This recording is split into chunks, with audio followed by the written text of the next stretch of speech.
Now we're in the most entertaining part of this entire course, which is about the description of the aromas, description of the smell of the wine.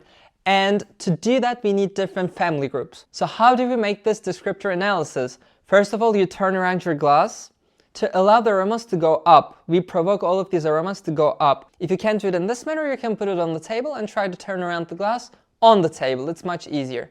Okay, once you've done that, you smell the wine, and then you can smell the wine 5 times to facilitate this process. Always with elegance, always with measure, of course. Bella figura, it's very important when it comes to wine. If you need some help, if you really want to understand better what are the aromas the wine has, what you can do is also get a sip. Just get a sip from the wine.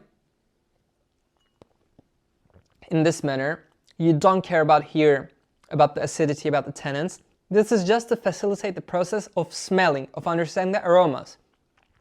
Then turn around the wine again and smell. This will really help you understand much better because we also perceive some aromas from this part of our head through a cavity, nasal cavity, that sends all of these aromas to the brain. Let's get into agreement with one thing. You should always think about in terms of the aroma families, the groups of aromas. This is the most important thing. Especially when I turn around the glass and when I approach my nose for the first time. I don't think about the details as much, but I think about the families. Is it fruity? Are there some floral aromas in this wine? What about the spicy group? No, not that spicy.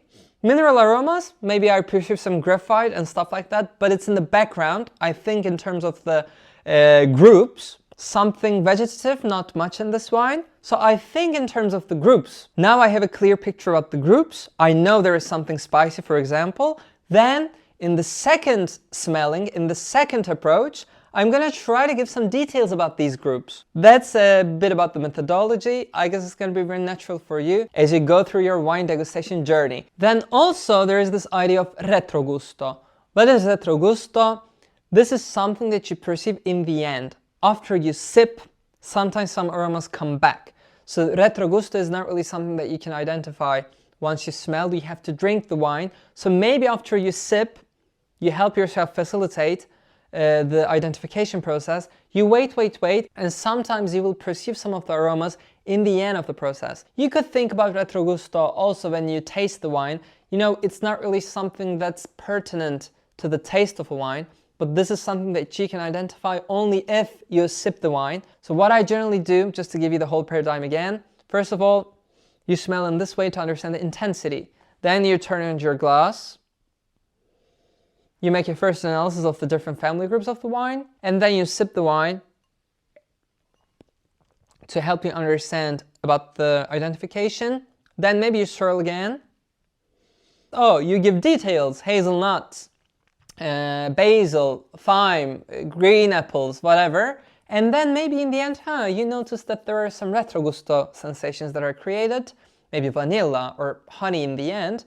You can also think about that. You can also mention that. After you completed your descriptors, then this wine presents also some honey aromas in retrogusto, as retrogusto.